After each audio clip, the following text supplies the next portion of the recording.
بسم اللہ الرحمن الرحیم نحمدہ ونصلی علی رسولہ الکریم۔ حضرت مولانا قاسم نانوتوی رحمۃ اللہ علیہ کی تواضع۔ مباحثہ شاہجہاں پور کا عجیب واقعہ۔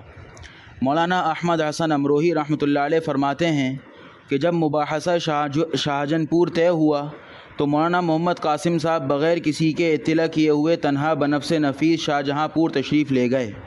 جب مولانا محمود حسن صاحب شیخ الہند نے سنا تو وہ بھی مولانا کے بعد تشریف لے گئے۔ اس کے بعد میں گیا تو شاہجہاں پور میں میری مولانا محمود حسن صاحب سے ملاقات ہوئی۔ میں نے دریافت کیا کہ مولانا مل گئے؟ مولانا محمود حسن صاحب نے فرمایا کہ نہیں، مجھ کو تو ابھی تک نہیں ملے۔ تو میں نے کہا اچھا چلو سرائے میں چل کر تلاش کریں۔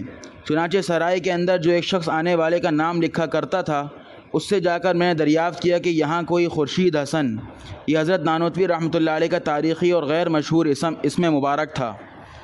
تو ان سے سوال کیا کہ یہاں کوئی خورشید حسن بھی آئے ہیں؟ اس نے کہا کہ ہاں آئے ہیں۔ چنانچہ ہم نے جو تلاش کیا تو ایک کوٹری کے اندر مولانا تشریف رکھتے تھے۔ جب صبح ہوئی تو مولانا میدان مناظرے میں تشریف لے چلے۔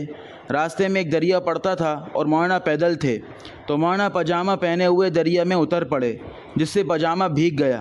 خیر مولانا نے پار اتر کر لنگی باندھی اور پاجامہ اتار کر نچوڑ کر پیچھے لاٹھی پر جیسے گاؤں کے رہنے والے ڈال لیا کرتے ہیں ڈال لیا اور تشریف لے چلے۔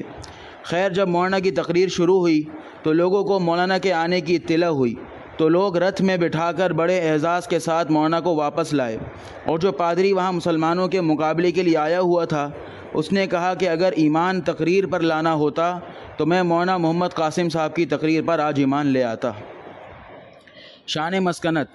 اس کے باوجود بھی حضرت کی شان مسکنت ایسی تھی کہ ایک طالب علم نے حضرت نانوتوی رحمۃ اللہ علیہ کی دعوت کی۔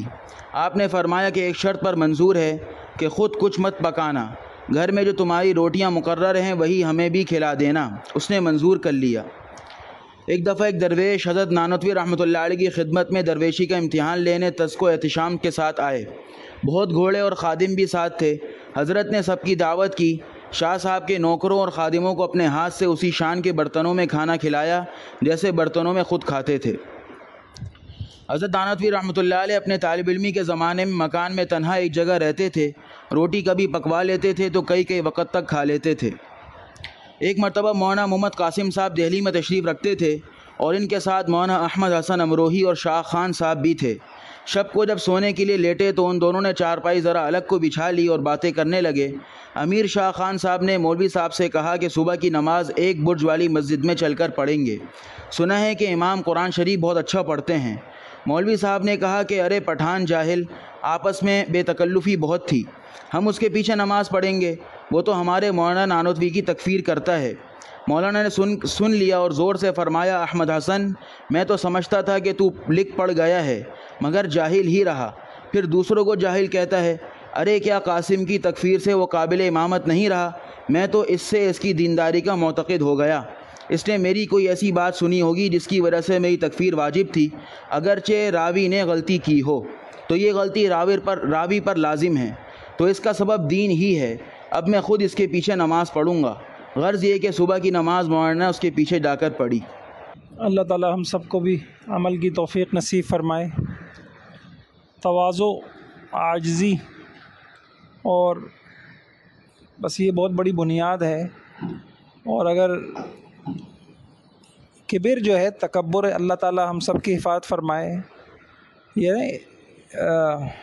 سأصرف عن آیاتی الذین یتکبرون فی الارض بغیر الحق، کہتے ہیں ایک مرتبہ ہم نے جمع کیا قرآن سے موانع ہدایت کیا ہیں، وہ کیا اسباب ہے جن کی وجہ سے اللہ تعالیٰ ہدایت نہیں دیتے۔ ان میں ایک بڑا سبب کبر بھی ہے، تکبر سے اللہ تعالیٰ ہدایت نہیں دیتے۔ تکبر، اچھا علم میں بھی تکبر معنی بنتا ہے۔ یہ امام صاحب کا مقولہ ہے یا کس کا ہے کہ آپ اتنے بڑے عالم کیوں بن گئے؟ تو کیا کہا کہ کبھی علم سیکھنے میں شرم نہیں کی اور سکھانے میں تو شرم نہیں کی، کا مطلب یہ ہے کہ تکبر نہیں کیا کہ اس سے میں کیسے پوچھوں، یہ کیا سمجھے گا کہ ان کو اتنا بھی نہیں پتہ۔ اللہ تعالیٰ مجھے آپ کو توفیق عطا فرمائے۔ لیکن سچ بات یہ ہے، یہ کوئی کھیل نہیں ہے کہ ہم دو چار بیان سن لیں اور ہمارے اندر سے وہ، سب سے پہلی چیز تو یہ کہ فکر ہو اندر سے حب جا ختم ہو جائے، اندر سے کبر ختم ہو جائے۔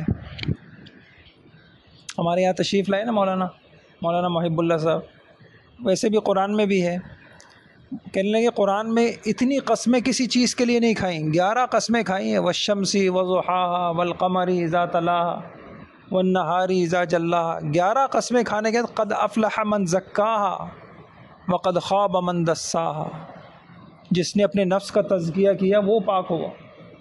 تو بھائی اللہ تعالیٰ ہمیں توفیق دے یار، موت سے پہلے کوئی کام ہو جائے ہمارا بھی عافیت کے ساتھ، اللہ تعالیٰ یہ نفس کے جتنے گندے جذبے ہیں اللہ تعالیٰ ختم فرما دے، تکبر کو، کبر کو، حب جا کو، شہرت کے جذبوں کو، تعلی کے جذبے کو۔ تلک الدار الآخرہ نجعلها للذین لا یریدون علوا فی الارض۔ اچھا انشاءاللہ ایک بات عرض کرتا ہوں، آپ ایک ہفتے اس کی کوشش کریں، اللہ مجھے بھی توفیق دے، آپ انشاءاللہ بتائیں گے، بہت فائدہ ہو۔ اب ہم ظاہری بات ہے اندر سے مل جانا یہ دولت، یہ تو نصیب والوں کو ملتی ہے۔ ایسا مٹا ہوا انسان جس کو کوئی بات بری بھی نہیں لگے، جو کسی بات کو اپنی شان کے خلاف نہ سمجھے، جس کو چھوٹی چھوٹی باتوں پہ غصہ نہ آئے، اپنی شان کے خلاف نہیں سمجھے، یہ تو بہت ہی نصیب کی بات ہے۔ اس سے پہلے اگر ہم کوشش کریں تو کیا کر سکتے ہیں، غور سے سنیے، ایک چیز بتاتا ہوں انشاءاللہ بہت کام دے گی۔